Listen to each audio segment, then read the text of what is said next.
Hello everyone and welcome back to Let's Play The Legend of the Mystical Ninja. In the last part we went through the amusement park and then beat up a giant evil creepy face. And now we're here in the town of Iga to find an old man who is supposed to apparently help us on our way to saving Princess Yuki. And this level has an enemy I absolutely cannot stand. In fact, it's one of the starting of a chain of such even. Projectile throwers. That cart guy there sucks if you're right in front of him. Mind you, in this case, by this point, you don't really need much money anymore. The most you'll ever need throughout the rest of the game is a total of just under 2,000. Now, this is a hotel. It actually works very similarly to the sauna from the first or second stage. There are 3 rooms you can pay for, and they obviously rise in price. The more that you pay for, the more health you get restored.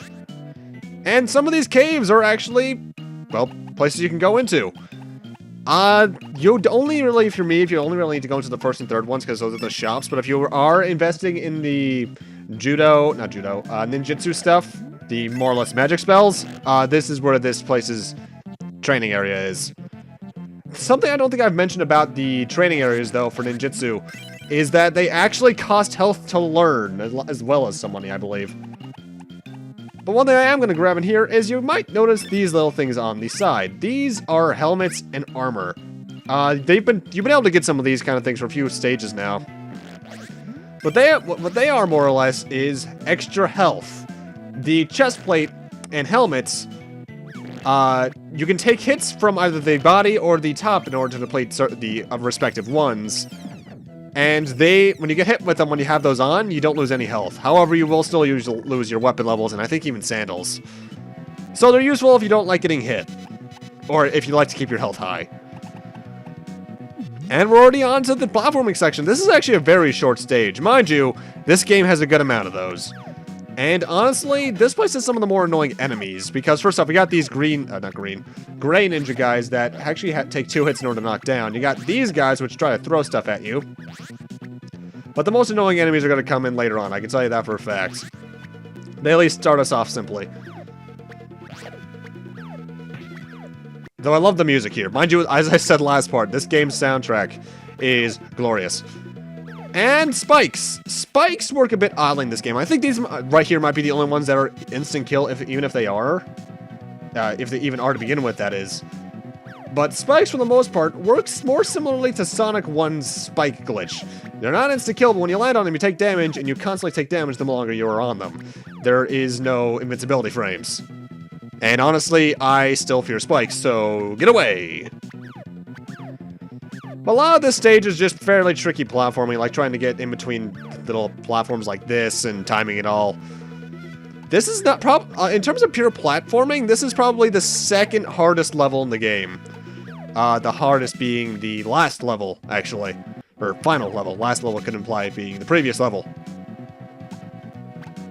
The one thing don't think I've gone over is Goemon's standing sprite is hella derpy.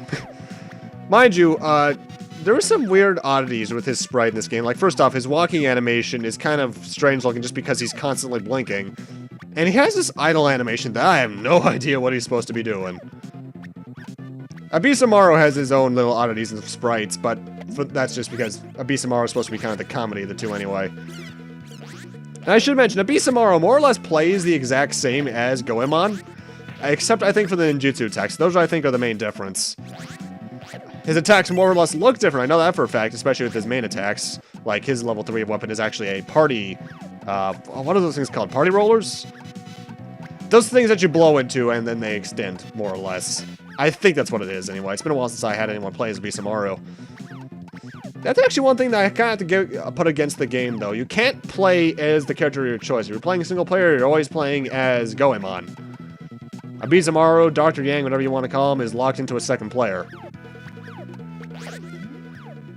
Which, mind you, I get why they did that, because, especially in the box art in America, Goemon got very much front billing, but being able to play as Abisamaro would have been nice. These are the worst enemies in the area. That little maid I just took down there, they are the most annoying. Why? When you get up close to them, they'll first off accidentally trip, well, quote-unquote, accidentally trip, sending the hot water right into your face, and then they'll start bouncing all over the place like ninjas. Mine just like this place is full of ninjas. Though as you can tell by that one I just destroyed there, and even the first one, none of these guys are actually human. They're all robots.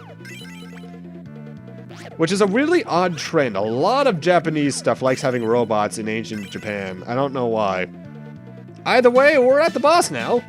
And this boss is kind of odd. First off, we start off by refighting most of the enemy types we fought in the actual level. The guys that take 2 shots, the jumpers, which I didn't even comment on. These guys get stuck in the ground for about 3 seconds. Then is the ninja star throwers from the very start of the level. And then it's the guys who spat 4 other robots out of their face. And after that, we start the real fights against the boss, who you can see in the background. And if you've ever played the N64 game, you recognize this guy. Sasuke.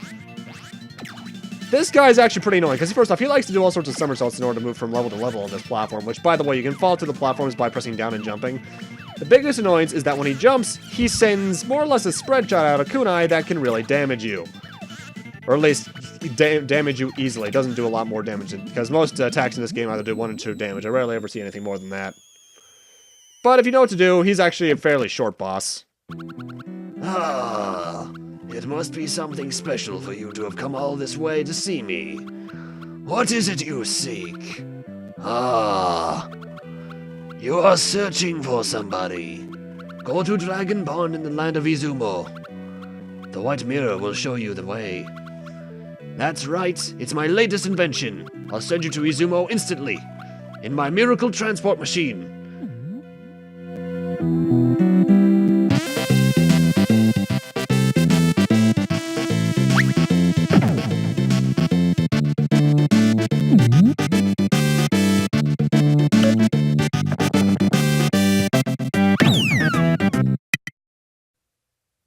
The old man's miracle transfer machine was not so miraculous, and went haywire with Kid Ying and Dr. Yang in it. Now no one knows where they are. Well, that just sucks, though I love that guy's face. But with that, we're on to Warlock Zone 6, Tangu Mountain, otherwise known as Filler. That actually describes this game's plot very well. You're just constantly getting interrupted, so a lot of these stages are kind of filler on the way to getting Princess Yuki. And one thing you're going to want to do immediately is if you have at least 980 gold, go into the store and purchase that thing on the far left. By the way, hey look, there's the extra lives for Abisamaru. That is a mountain pass. In order to access this level's platforming section, you need to have that. So you need to at least have 980 gold. Dollars, whatever. Thankfully, this level isn't the worst to do that in.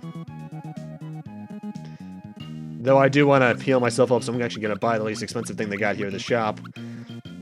That is actually a thing. Health is consistent between levels. If you had 1 health at the end of one level, you'll have it at the start of the next, and that kind of sucks. But oh well. But this level's actually not too long either. In fact, this part of the game just feels short. This is dangerous territory. Be careful. Proceed with caution. Yes, we know random Tanuki dog who randomly appears and disappears.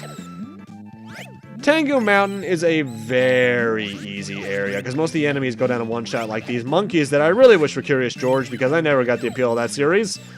And even more randomly, we have an enemy that appears to be an early concept of Meta Knight. It's actually a bird, but when I saw that the first time when I played the game, I can only think of Meta Knight.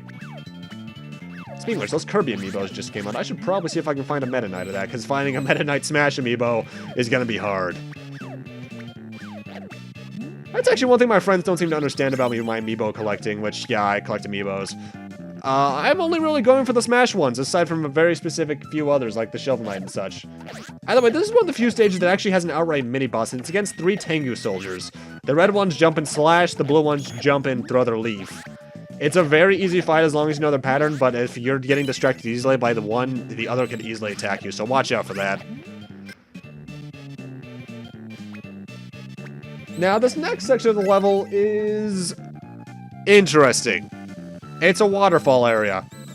But the thing is, you see that fish behind the waterfall that just fell into the pit? You can actually get behind the waterfall too, and as long as you're behind the waterfall, you can land on anything.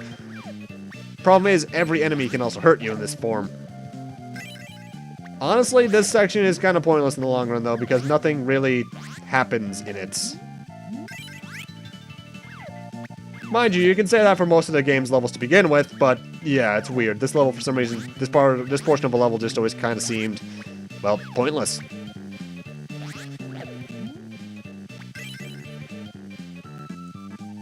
But with that, we're actually at the boss of this level already.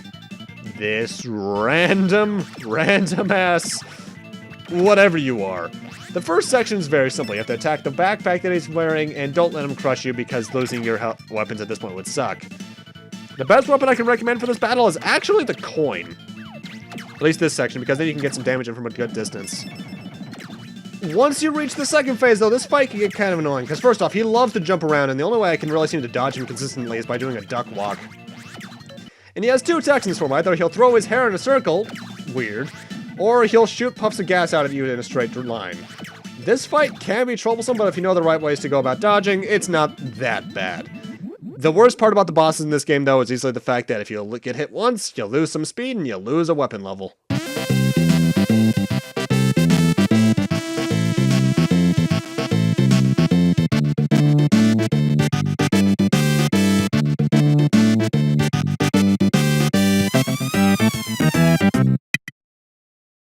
What a diversion! Kid Yang and Dr. Yang took the long way around to get to Dragon Pond to find the White Mirror. Well, in the world is a White Mirror, they've almost reached Izumo. Well then. And with that, we're on to Warlock Zone 7 already. White Mirror. I don't like this level. For the most part, it's actually a very linear one, too, because I think the village is locked onto this one path that constantly just circles around itself. And you don't really need to do anything in the town either. You can just head right over to this dragon gate and go into the actual platforming section. But here's the thing. This is the water level. You can already see an issue with that. It's not the worst water level in the world, though, because I've definitely played worse. The big problem is, first off, you can actually go in the water. It's not a bottomless pit unless you sink too far into it. But the thing is, you have to mash the jump on to get out, and depending, I'm not sure if it's at how long you're in it, like, time-wise, or how deep you get, you start taking damage. And I am not a fan. Unless the armor just happened to take a hit from me at the end there. I wasn't honestly paying attention. I should mention, there are actually a few different kinds of armor, and the only thing that changes between them is the amount of damage they tank for you.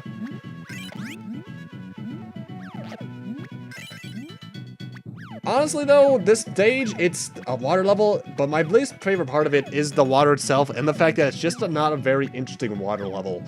Because this could have worked as a swimming level, but nope, we had to just have platforming underwater that damages me, which is a stupid thing, and I don't like it.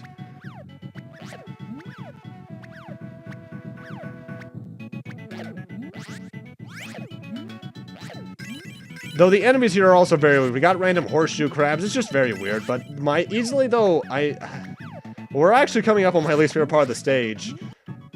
Because we're coming... Well, first off, we got a random Sly 2 Donkey Kong Country barrel rolling section, which I'm not a fan of because this just doesn't control well. The moment you go over the middle, it just switches direction quite suddenly. But the biggest problem that I have with this stage is the boss, and we'll see what that guy can bring in a few seconds. Don't get me wrong, it's a fairly easy boss, it's just that... I really don't like him. Ah, water. Now, admittedly, one thing I always try to do when playing this game is get hit as little as possible, obviously as you would in a video game. But I especially try to avoid doing that in the boss, like I outright reset recordings to do bosses well, but as you can just see, I got hit there, and there was no way I really could have gone around that. The later game gets a bit dickish. The White Mirror is ahead. Only those emitted by me, Hakuryu, shall pass. Random Mako from Avatar The Last Airbender. And this is the boss fight, Random Dragon. Best way to hit this guy is with coins, but as you can see, he moves a bit erratically, so dodging him is one thing. But another thing is that if you stay too close to him, he'll very easily touch you. And the explosions that his little pellets leave also hurt you. So if you're not paying attention, this boss can suck, and I do not like him. Plus, his design scared me a little bit when I first played the game for some reason, even though he's cartoonishly goofy looking. And yeah, that's about it, really. Very easy boss if you know what to do, but his movements can really screw you up.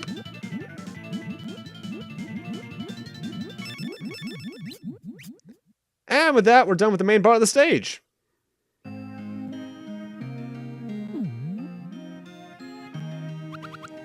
I know all. I know why you've come. The one you search for, Princess Yuki, is in a land far from here. She's in the far kingdom of South Ryukyu. She's waiting to be saved. If you have the power, you will be able to rescue her.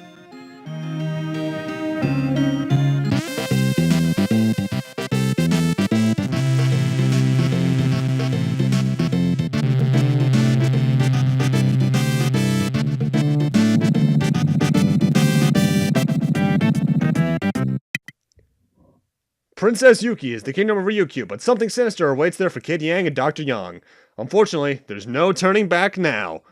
It's kind of hard to turn back in a level-based game, but okay. But with that, we are now entering Warlock Zone 8. Save Princess. No. But with that, I'm going to need to end this off here. Thank you guys for watching, and in part 4, we're finishing off the game, ladies and gentlemen. See you guys then.